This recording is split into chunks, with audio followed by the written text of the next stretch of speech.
All right, today in the Pink Room, we have a very mysterious character here. We also call him the elusive star boy, but you might know him as Nonso Amadi. So Nonso, welcome to the Pink Room. Thank you. Thanks for having me. This is very calm and I love the energy. Thank you. How are you feeling today?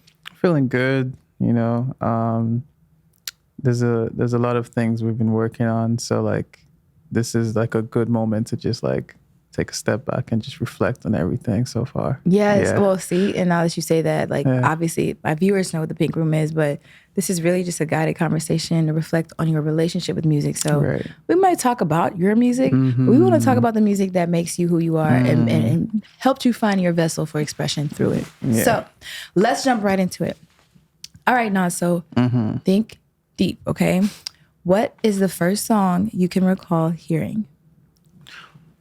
Wow, first song I can recall hearing, I must have been 3. Sounds about a good age. It was a Nigerian song. It's a Nigerian folk song. I don't know what it means, but it's I know what it sounds like. No worries. Where were you at when you heard it? I was in school. This is You were 3 in school? Yeah, I was in kindergarten. Okay, preschool or something like that. Okay, yeah. I remember my mom had dropped me off and she left me and I was crying. Aww. So I tried to escape from the class and I successfully did.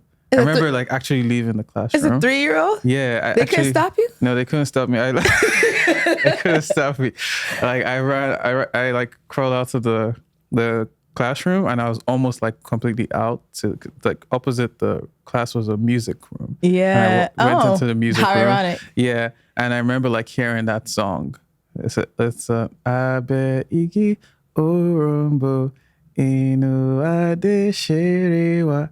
I don't know what it means, but I remember that song and it made me cry more this song sounds so sad. Where's my mom? No. But then they brought me back to class and I remember the kids because there's something they used to do. They used to mock kids that tried to leave. What? They would be they humiliated you when you came cry, back? baby, you want to see your mommy, shame. This is 3-year-olds mocking each other. What kind of school were you at, bro? This was we had a tough job. So yeah, that was the first. This is why I had a very rocky start with music. Because every time I encountered music, it was I don't want to hear this right now. I want to watch cartoons. I want to do something else. But music always just kept on creeping in. Yeah. You almost escaped right into it. I mean, you did, kind of, sort of. That's interesting. Yeah. So when did you realize your appreciation for it, though? Because you just talked about how it was a rocky start. But when were you you know what? Maybe I should try to learn how to express myself through this vessel of music. It started with a friend bringing his laptop to school, and he had this software in it called Audacity. Oh my God, there was an Audacity. I just learned about it. Yeah. I don't know how to use it, but I learned about it through Iniko. They were on the show. Okay. It was 2 episodes ago. But that's crazy. Interesting. It's apparently a pretty hard system to learn. Honestly, it was kind of easy to just record unless you wanted to do other things. You wanted to mix and stuff. Then it got talking about Reasons. That's what it was. Yeah. Reasons is difficult. Okay, but elaborate. How old were you all? So in high school, so probably 12, 13. And he brought his laptop to school and it wasn't allowed. You're not meant to bring laptops or phones. But he brought his laptop and he had all these illegally downloaded beats from LimeWire or something? Do you know I Am One Music? No. Was that a LimeWire? Yeah, it was LimeWire, but it had 50 Cent, Lil Wayne beats. And he had a lot of beats. So he would play the beats and I would try to freestyle on top of him. I was saying it was so bad. If you listen to it right now, you'd be this sounds terrible. When did you decide, who encouraged you to start freestyling? It's something that I was doing back at home because my sisters were so in love with R&B music. They were listening to Alicia Keys, Aaliyah, Brandy. So I would freestyle their melodies. I would try to create a song around what they did, just in my head, right? Yeah. So when this friend brought the computer to school, I tried to like sing on top of it. I tried to rap on top of those beats. And to them, it sounded crazy. To like my mates at the time, it sounded so fire. Like, yo, this is great. And I found the trick is, if you're a new freestyler, the trick is you gotta just like, you gotta look around the room, pick someone's name, and just put it in there, and everyone's gonna go crazy. So let's say there's a Drea in the room. You just be like, yo, I ain't a player. Drea. Everyone's like, he said Drea. And then just stop. Don't go any further. I gotta be a player though. I gotta be a player though. Come on, y'all. Literally, like that was like the trick I always used, but no one figured it out. Yeah, I like that. I would stop after the names. I always stopped. Like, don't go past it. Don't go past the names. Okay, so find a name. Figure out where you're gonna place it. How you're gonna close it out. The punchline. Yeah. Boom. Yeah. And then drop it. Yeah. So that was like the start, and then we were an all boys school at the time, so I would like take the exports, the MP3s, and send it to we had a sister school that was right next door. I would send it to like some girls I knew there. And then I like, they talking about me and they. So instead of passing notes, you was passing MP3s. MP3s at the time. Yeah, it was a huge deal for me because like, the songs would go around in the girls' school over there. And like, it just gave me the motivation I needed. Like, yo, girls are talking about me and like, I'm the guy out there. So yeah, they knew about you. Yeah, huh? yeah. It was really was cool. anyone else doing what you were doing? Passing freestyles yeah, there were a around? couple people. There were like 10 of us in our like set, like an entire set, doing the freestyles, just having fun with music. And I just remember like the feeling. There's a feeling when people appreciate what you're doing. Like this came straight from my mind, and it's out there. And now like everyone's talking about the song and they feel great about it. Like they want to hear it again. Like, bro, can you play that again? Like that feels amazing. You know? You don't get that in a lot of jobs. Like, you don't really get that. Yeah. You have to go, you get that from your soul. Yeah, for real. So I think this is why people say like being a musician is a God-given gift, because you have a lot of power in your hands. You could say something that talks about your struggle, and a lot of people, the community, resonate with that. They play that over and over again, and they like, they feel like, yo, I feel what this guy's talking about, what he's going through. Or you could talk about like, the negative stuff, and it's going to inspire negativity too. So it's like, yeah, you got to like pick what you want to do with it. It's a power, really. Yeah. What have you picked to do with it?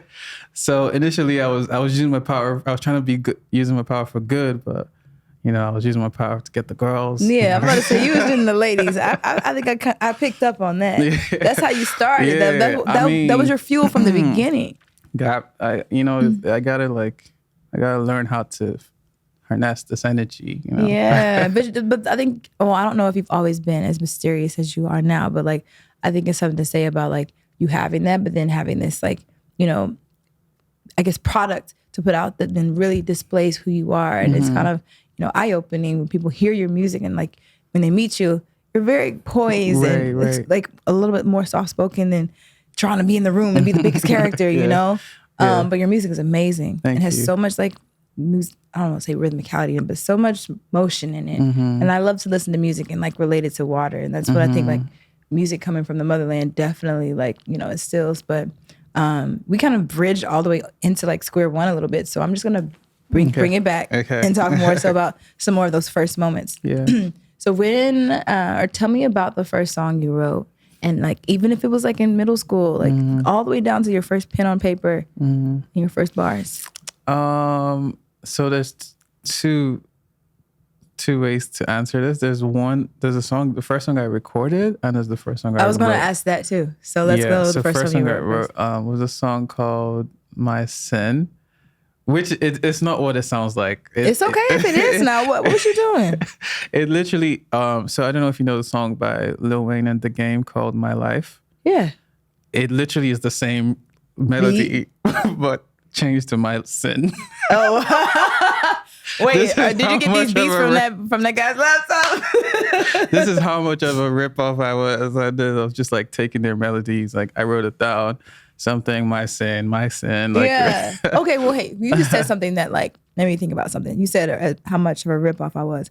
I don't think that was ripping anything off. I think a lot of times when you're finding your sound and finding like music, you have to kind of like embody those different like sounds that you're already familiar with. Sure. And then when you're in it, you're like, oh, it feels like this to say that, or it feels like this to be in this melody. I agree. And then you can derivate. You know what I mean? You can expand on that and find derivatives of that sound for you. And then you find your sound. Yeah, 100%. Like I started off like listening to, like I said, R&B, hip hop. And like, that's how I like bridge into Afro R&B, which is what we're doing right now. But without the people that came before me, it wouldn't have been possible at all. Absolutely not. So like that song was like the first song I wrote on paper. And I was so proud of this work. You could be proud of it. Because it was like I had actual lyrics down, you know. I put a pen on paper and then it made a full body of like a full song. And then my brothers heard it. Only my brothers heard that song. But when it came time to record, it got a little bit more serious now. You know, this is so like let's talk about studio time. So I grew up in a strict household, very strict. My parents didn't really let us leave the house like that. Yeah, it was like you go. Could you go outside and play? Not really, no. Damn. Yeah, it was pretty tough. But we outside now. Yeah, we outside now. It was pretty tough. So one day someone in church told because it was church, school, and home. That's it. Church, school, home every week. So one day someone in church was like, yo, do you know there's I heard you sing and do your thing. Like, do you know there's a studio like just like down the street from you? And like that person made the biggest mistake. Who is that person? Let's shout that person out. It's a guy called Boye. Boye. Yeah. Shout out Boye. Yeah, Boye. It's like, yo, there's a studio just like literally like a 10-minute walk from your house. I'm like, wow, really? Yeah, he told me where it is. Like, I say less. So one day my parents are at work. I'm not in school that day. Open the door. I sneak out. Like you did back when you was 3 years old. Yeah. Like to the music room. To the music room. Yes. That's crazy. Yeah, so I sneak out. I go with my immediate younger brother, and we go to the studio. The guy's really nice. It's a studio called Night Blaze. I still remember details. And this is in Nigeria? Nigeria, Lagos, Nigeria. And I'm like, yo, I want to record a song. He's like, okay, cool. Do you have your instrumental? I'm like, not really, no. And he's like, no problem. I got a bunch of beats for you. You know, he played me a bunch of beats. I'm like, I like that one. Okay, cool. I'm recording. I'm so shaky, like in the studio, because like a mic in front of my face. And it's like all these like studio equipment and stuff. Like, yeah, this is crazy. Okay. And the guy's like really bragging about how he's like worked with a lot of big people. I think a lot of studio engineers love to do this. Like, oh yeah, I was just recording with Drake the other day. You know, this is, you know, just like, talking about different Nigerian artists he's worked with. So I was, you know, it was pretty intense for me. But we recorded the song, and then it's time to get the song. I'm like, yo, can I get the song? He's like, yeah. So you got to pay me. Oh, you didn't know that? I didn't know that. Okay. Oh, honey, I thought this was like... Okay, got you. He's like, yo, you got to pay me. I'm like, okay, how much is it? He called like a crazy price. I think at the time it was like 5,000 Naira, which is like, it's not a lot in dollars. It's like, I want to say like $10 or something like that. Oh, okay. But I'm a kid. Yeah. I ain't got no $10. You didn't have anything. Yeah. So like, yeah, I didn't get the song, unfortunately. We need to get that song. Yeah, we need to get the song. So I literally just left that. But that was the experience for me. That was the first time experience. I was like so nervous, you know, first time in a studio. And yeah, my brother was there at least to witness it and just be like, yo, I remember that day. But yeah, music was just like a hobby at the time for me. What other hobbies did you have at the time too? So we used to like create games for ourselves. So a lot of paper games. So if you came into our room where me and my brother stayed and you looked under the bed, you have nightmares. Why? There's a lot of paper. Like paper planes and like little. Oh my god! I used to drive my parents nuts. That's annoying. But we didn't have like regular games. We didn't have like PlayStations or whatever. So we had to like. But there's so much. I remember the time like they did a deep clean. It's like a amount of just like paper, just a lot of paper. And I'm dead. Yeah. That was it for us. Just like playing around in the house and being, yeah. So you went from that experience recording. And how did you feel that when you got home and got into bed that night and you were like, wow, I just recorded my first song. Like, I want to do this for the rest of my life. Like, what was the reflection in those moments for you? Honestly, I wasn't really into it like that. It was great that I could do that, but it was like, that was pretty intense. Like, that wasn't fun. It was work. Yeah. It was work. He was having you like, was he having punch in, punch out? Like, yo, it was like, yo, louder, this, that. No, you need to come in. No, you're this. That was not fun. Like, yeah. So it put me off around music. Yeah. Interesting. And I just pretty much left it until I discovered that I could do all that by myself on my own. Yeah. on my own laptop. And it was way more fun. All right, let's talk about that. So when did you decide to start getting equipment and everything for you to create your own space to make music? So I remember I was in university, and this is in UK. Yeah. Okay. So I had been recording. I went to university in Nigeria first. So another friend had the setup that I was using to record, but I had to learn to do it myself. So.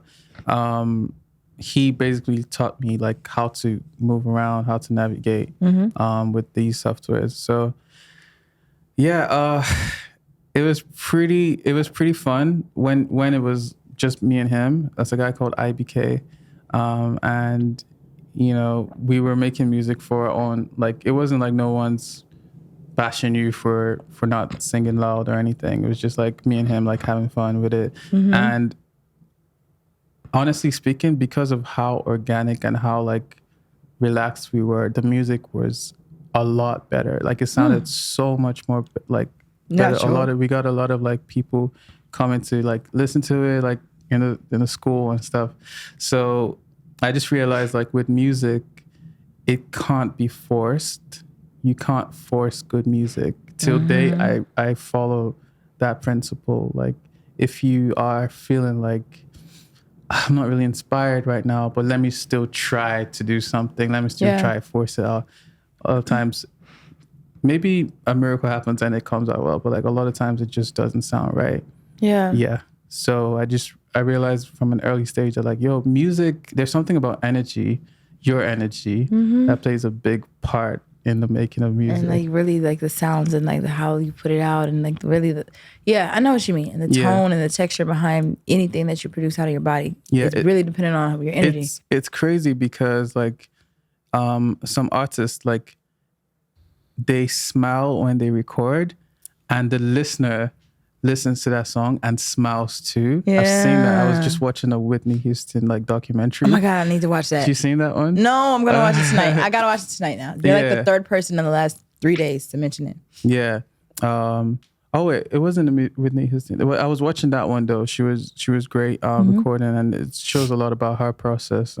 But then I was watching a YouTube documentary on a Latin artist like recording, and the engineer is like, "Yo, smile when you sing this line for me," and she smiled, and I smiled listening to her. Like, without even thinking about great. It. Same thing with hip hop. Like if a rapper is like pretty, angry about something, and they're like singing with that energy, yo, you feel angry too. Like it's like something about that energy that translates. So it's not just your lyrics that people are listening to; it's your energy, and it's like super, super interesting for me. So I feel like when I listen, whenever. If I do happen to listen to that first song I recorded, I will feel the nervousness that I felt on that day. The first song I never got. Yeah, you likely probably will. Will we? Were you that nervous if I listened to it without getting nervous? Yeah, you're probably like, yo, what's going on? Yeah, you're probably like, yo, like. What? Do you have the first song? Do you have it? Did you end up getting it? You gotta find it. I gotta find that guy. You gotta get it. We gotta got a full circle moment. Yeah, put a bounty. Damn, a bounty. No, it probably is gone. All right, so we're in university and you're learning how to use equipment by yourself. You got the laptop and everything like that. At what point did you decide, or at one point did the opportunity become available to perform? When was your first performance? My first performance, like, of my own song, or just like in general performance? Let's do both. So in general performance, even if that was back in third grade. Yeah, my first performance was in church. I was pretty active in the church, and I was actually the president of the teenage class. Okay. So we in had, church? Yeah, or in school? church. Okay, yeah. yeah. So we had like these, I want to say half a year events every half a year, and we had to like perform in front of the church. So I remember like performing. Do you know Michael Bublé? That sounds familiar. He's pretty big in the States here. He does like bebop. But anyway, you if I saw the way the last name was spelled, I might recognize it. Yeah. So he has a song called Home. And that was like the first song I did in church. It's not a gospel song, but Did you get in trouble for that? No, it's like we did a play, right? And the song fit in the play. Like, I Want to Go Home. I was basically talking about how, someone from outside the country, is being led astray by the world and wants to go back home. Like, that was like got you. So that was the performance. It was pretty decent. I wasn't nervous, funny enough, on stage for the first time. But when I was performing my song in the university, I was so nervous. Yeah. Because it was like they were trying to do like a proper production where like the lights are all switched off and it's spotlight on you. Oh, that is nerve-wracking, isn't it? It was like, because like I said, like we had been creating kind of a organic buzz in university. Yeah. And we had a bunch of like actual supporters in school. So when they announced, this is the first time like they announce your name and people are actually like, maybe 20 people are screaming, but it felt good. It felt nice. And that was like my first performance ever. It was really cute. Shaking, obviously nervous. You get nervous a lot. Yeah. I get nervous whenever I feel like, oh wait, this might not go as planned. And you always feel that right before you start, huh? Yeah. No. But it's not all the time. So right now, these days, I've obviously learned how to kind of calm that down. Yeah. Don't be nervous no more. Your music is out for the world. We love it. Thank you. We love it. All right, let's bring it to a little scene real quick before we go to the next segment. All right, this is the fun part. Okay. You don't have to get an Indian style or anything, but I want you to relax your shoulders, palms up to the sky, close your eyes, and then I'm going to talk you through something really quick. And then as soon as I say what song is playing, you can open your eyes or keep them closed and answer. Okay. All right. So you seem pretty fashionable. I can already tell that. I'm sure you like shopping and things like that. But at this point, this is runway model Nonso. He is on the runway modeling for his favorite Black designer. And at this point, he's wearing something that has his chest out and nice broad shoulders and nice muscles and all that stuff. You are really the sexiest thing on this runway. And you're chocolate too, so that adds to it. All right. What song is playing as you walk down that runway, killing the fashion show? Right now, I'm thinking WizKid, Essence. Essence. Oh, you don't need no other. I like that. Yeah. That would be a nice song to walk out to. I don't know why I just described you as this big broad person. In my mind, I'm looking at what I want to see on the runway. But you can open your eyes now. Okay. All right. Essence, WizKid. All right. I love that. Yeah. But you like fashion though? Oh yeah, I love fashion. Okay, I could tell just how like the cuts of your stuff. Yeah. Thank you. What shoes are those? The Prada? It's called Colored Spring. Colored Spring. Yeah. Daily Paper. This is also Daily Paper. Copy. And this is just a white tee. A white tee. It's a nice white tee. That's a good quality. Yeah. That's not the white tee out the bodega store, right? We know that. Okay. Look, this is what I'm used to. Yeah. Anyways, let's get into the brink. All right. So you've had multiple different moments in the culture now. I know back when you first started, when you were in school still, and you uploaded songs to SoundCloud, and they started going crazy. And then that was Tonight, right? Yeah, it was Tonight. Tonight. Tell me kind of about that moment in your life. Let's reflect on it. I'm sure you've talked about it before, but let's reflect on it. Yeah. So how Tonight came about was I transferred from a Nigerian university to a British university. Okay. And during that transfer, I had to wait 1 year in Nigeria. So doing nothing, basically just waiting. And there was a time where while I'm waiting, like I'm watching TV a lot. Obviously, you have nothing to do at home. It's just like, and then there's a station. It's very popular amongst like Nigerians and Africans in general. It's called African Magic, and they play. Oh, I like that African Magic. Yeah. Do you watch Hollywood, like Nigerian movies? My mom loves those. I started watching them through Netflix, and Amazon Prime has good ones too. Yeah, they're really great. They're very like dramatic. Yeah. So there's a time where I'm watching Nollywood, like African Magic, and this girl like barges into a room with her guy, like not completely nude, but like he's covered up with another girl. Oh, and she's like, basically she called him up. Yeah, she caught him. Yeah, say that then. So she has a gun in her hand, and she's like, I don't remember the name. Let's just say Derek.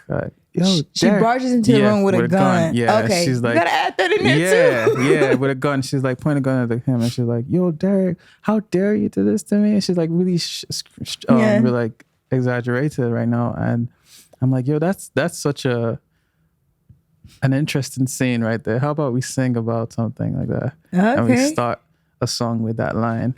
So I just started.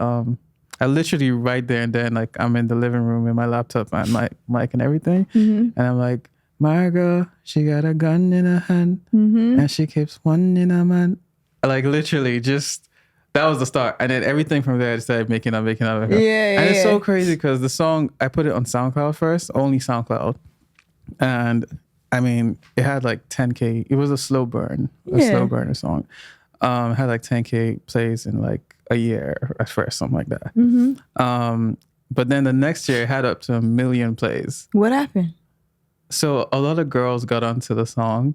Like girls were sharing it amongst themselves. It's always the ladies for you, man. And then I just started getting tags on like YouTube and Twitter, like YouTube makeup vlog, YouTube, like, you know. Back then makeup vlogs were a thing. I probably have heard it through that too. Then it was now like that I think about it, pretty big amongst like the YouTube like makeup community. Yeah. You know, is it H It was Bar? viral on TikTok before TikTok. Do you know a makeup brand called H Bar or something like it starts with a H. And with an H? It's pretty big. You probably don't know. You're probably not saying it right because I know a lot of makeup. Yeah, I'm probably not saying it right. It's okay. But but they put you on their page? Yeah, like literally like they had like an Instagram page, and the top 4, you know, on Instagram, like the grid, all the ladies that were there, like they all had the song on there. And it's like, you know, a lot of like engagement on their page and stuff. Yeah. So from there, like girls were posting it on their snaps or whatever, and it just really took off like through just girls. Like that was their song at that point. But it really started from SoundCloud. It really started for me just like using that as the only platform I understood how to like you know, just distribute my music on. And I remember like getting messages on SoundCloud too. Really? So you check your messages? Yeah. People still don't know there's messages. You can check them. Yeah. Like, it's so much in there. Getting messages like from producers. Hey, I'm a producer in Germany. I'm a producer in Switzerland. I'm like, wow, this is crazy. I'm just in school. Like, what's going on right now? You know?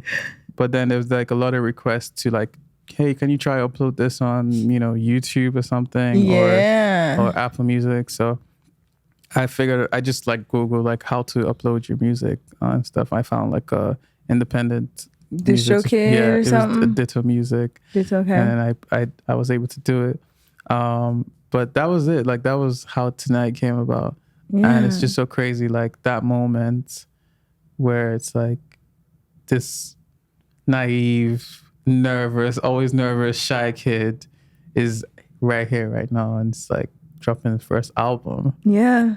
That's insane to me. Yeah. You know, it could have just been like, yo, whatever. I could have quit music at the studio right there, or just like you could have. You could have been like, man, this is what this is. No. I always think about it like my life could have turned out very differently because I was like just fully focused on like my school and getting that out of the way, and getting a full-time job right after. But I just always felt that calling to just stick it out with music. Yeah. All right. Well, now after you took a little bit of a break from the world or social media and I guess music a little bit, right? You're back. Yeah. And you came out Foreigner like a year ago. Was that the first one since you came back? Yeah, right? And I mean, Lock Up just most recently. And was it a few in between? It was like different with Magic Jordan. And with Magic Jordan. Yeah. And they're the Canadian duo. Yeah. I can't really decide which one is really a brink for you, but I think this moment in this last year is a brink for you leading up to your debut album. Right. So reflect on kind of what the journey has been from getting back and dropping Foreigner to now, and how you feel about everything. So from dropping Foreigner, I think we had to try to like have a strategy coming back. You know, there was a 2-year gap, and that gap needed to be filled with presence. There's a lot of people who follow me from tonight till now, and then they didn't hear from me for like 2 years, which is a long time. So we just felt like we needed to be present, very present, like as much as possible. And Foreigner was like the first song coming back. We had like three songs afterwards. But I think the main thing for me is just like, this is the first album. And that means a lot to me because I've always been very careful about albums. I've always felt like albums are, you know, what people remember you by once the music, you know, once you're like... Interesting. Yeah. We'll table that and talk about that later. Yeah. I think if you look back at like Michael Jackson or Bob Marley, or Lauryn Hill, whoever, you just like, yo, that album, that.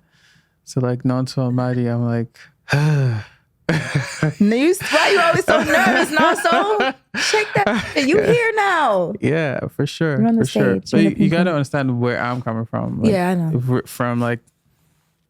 From the even just the upbringing alone is enough to like make good point. Your experience. Yeah, it's enough to make you second guess a lot of things. It's like what do you know about albums? Like you're coming from a home where you didn't even have like outings like that. You know, and that's why it's so crazy to me because I had to have like a club show as a musician, and I'd never been to the club before. So that's like... That's actually really funny. Do you understand? Like, like... I was telling my manager the other day, he's like, yo, I was walking through Central...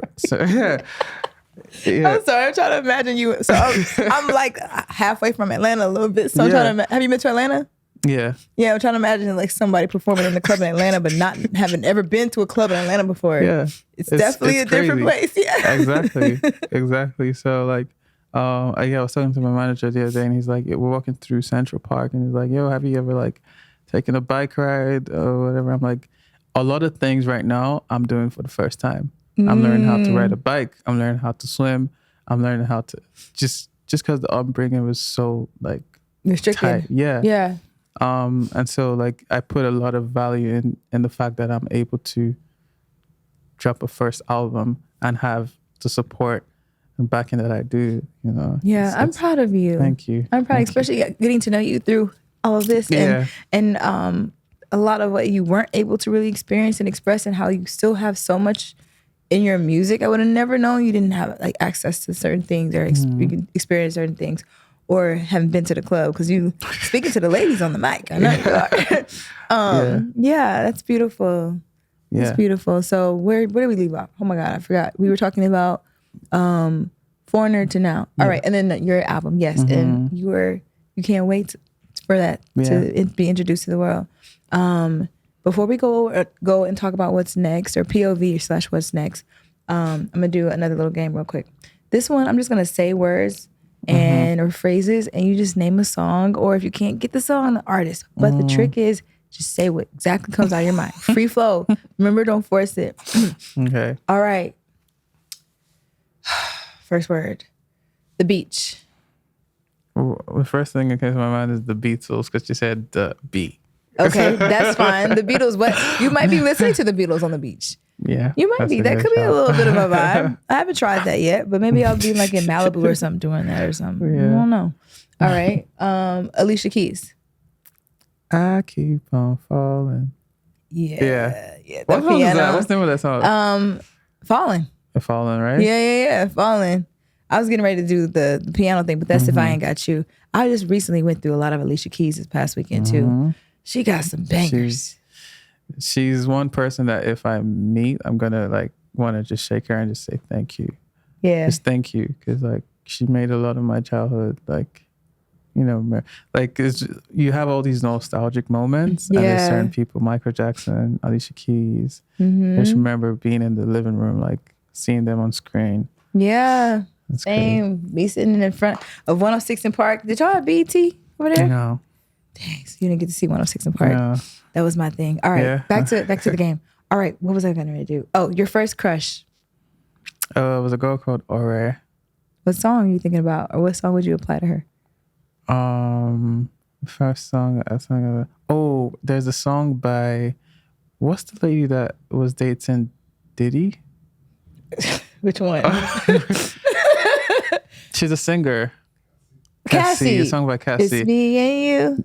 Tell me how you like that. Yeah, now. Yeah, that song is so think you're gonna make a move. I feel like that's one of the hardest songs I ever made. That really? Yeah, that song is crazy. Yeah, I mean it's a memorable one, but that's a nice one to have to think about your first crush on. That was back in those first crush days. Yes. It sure was. Okay. Let me do one more and I gotta do that. Working out. Working out. I'm seeing a lot of Dua Lipa. Really? You're a pop star in the gym? Yeah. Okay. Yeah, you need that energy. Dua Lipa. What's that song? She has a lot of bangers though. No Rules? No Rules. Mm-hmm. Yeah. Mm-hmm. All right. And then Kanye West. Oh. No. Okay. That only makes me stronger. Oh, stronger working. Like, yeah. That was so in the gym. I actually really only listen to Kanye in the gym. Crazy. Like, I don't know why. It's just really I don't know why. It's how I channel that inner in me. But and I do listen to R&B sometimes, or like there's a portion of time where I would listen to a lot of like Janet Jackson, just because back in high school when I ran track, I was listening to Janet Jackson a lot. I don't know why, but whatever. That's what I did for me. But yeah, I love that. Kanye's my favorite, and I can listen to anything of his. All right, so let's get into the last portion of the show. Okay. Your point of view on just anything music, entertainment related, and then we'll talk about what's next and a little bit of the album. But again, you mentioned something earlier where you were saying that albums are the one thing that people remember you by. Do you think that's changed at all with social media and with content and this world of like singles, and then here's a big project? So the thing is, like, I don't think that's changed. No, music has been on for hundreds of years. I think there's two things. Actually, one thing people remember you by, which is your legacy. You know, and albums hold a huge part of people's legacies. It's almost like an opportunity for people to know who you are as an artist. So if you want to introduce me to someone that an artist you really love, you can't just send me a single. Like, you can't just send me like 2 songs. You got to send me like a body of work. So when I listen from the start to finish, I can be like, okay, this is what this, if the guy's screaming throughout the song, and like his energy is like this, and this is what he's saying on the songs, and this is who he is. You know, that's what albums do for artists. But legacy in general, just like, is mainly what you're about as a person. You know, we know Bob Marley's legacy in the world. Fela Kuti, a lot of people talk about Fela right now. He's passed on like decades ago. But we talk about the fact that he was fighting for like Nigerian liberation from, you know, just like poor governance. So it's like right now social media has exaggerated the importance of like being hot right now with singles. Like, we see people that drop fire songs and whatever, and then we forget about them like 10 years or 5 years later. But the people we remember decades later are those that have left a good legacy, those that have left a strong enough legacy. So that's one thing I came to an early realization of. So Nonso Amadi, if he's going to be remembered, you know, by the 5th generation from now, like 500 years or whatever from now, I got to do something more than just like dropping hot songs. You get me? I got to like... You're thinking of that. You're thinking about that, though. That says a lot about you and your artistry and where your heart lies within your intention. Yeah. It's very important because there's not a lot of artists right now that are thinking that way. But it's actually very, very, very, very key to be on that wave because even your own kids, you know, they're going to want to talk to their you know, friends about you and talk to their own children about you. And what do they say? Oh, he dropped a nice song. No, like he did this, he represented this is what he would, you know. Yeah, that you got to just like be willing to push past music. Music is just an avenue for something big. Music is a platform, but like, what do you do with that platform? You're on the stage now. How do you shape it? What does it sound like? Yeah, you have all these millions of listeners, legit. Just imagine you're on a stage and there's a million people around you. Like are you just Beyonce. gonna be like, yo, donate $1 each. I need $1 million from all of you, and I'm out of here. Or are you gonna stand there and be like, yo, this is what's messed up with the world right now. We gotta each change this and that and that. You know, that's how I just think you could be a little different. I love that. I love it. That's a clip right there, y'all. Yeah. All right. So before we talk about the album, what are some really memorable albums for you? Memorable albums. Craig. The thing is, I don't remember the names of all of them. Okay. But I remember a Craig David album with like his headphones on and his eyes closed. You talking about the Monday? Yes. What's the name of that one? I don't know the album. 7 Days? No, there's a song called 7 Days. That's the song. And it had the song, What's Your Flavor? Do you know that yes. Oh my God, that was him.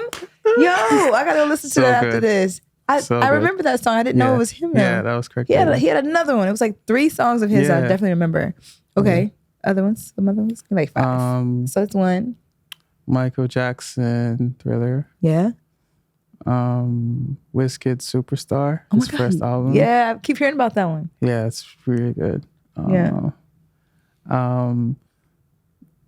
Let's see. Trying to think. So I obviously my childhood I didn't really like get to buy albums or whatever. So I'm only just catching up right now and I'm trying to see Bob Marley's Legend album. I forgot to, but yeah, I know what you mean. Yeah. I know what the colors look like. Yeah. And then there's a Aaliyah album. The one with the red one? Yes. Yeah. Oh, that's a very interesting palette right there. Yeah. I love that. And I only just listened to Miseducation of Lauryn Hill.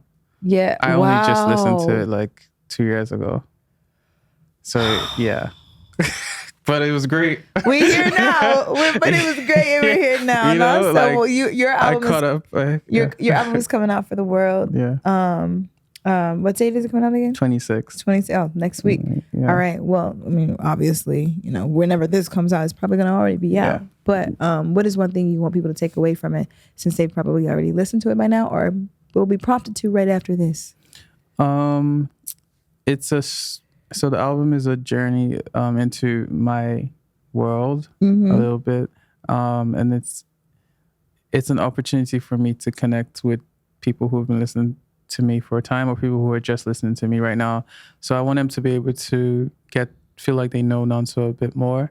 Like I was saying with albums, like as much as you want to make dope songs on the record, you want people to leave the project feeling like, yo, that was an experience. Like I feel like I know that guy a bit more. And that's like the main goal. So we did put in a lot of like spoken word in there to just like piece it together nicely. Yeah.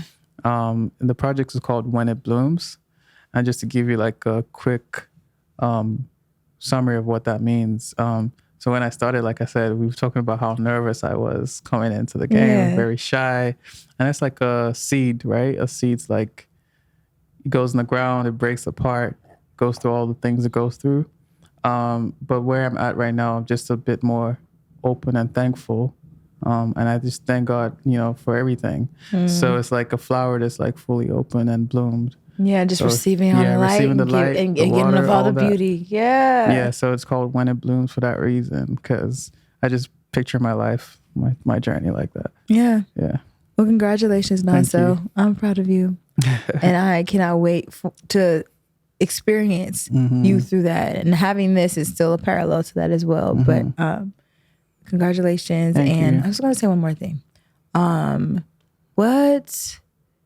you have any questions for me? That's what I was going to ask. Have any questions for Drea? Okay. I have a few questions for you.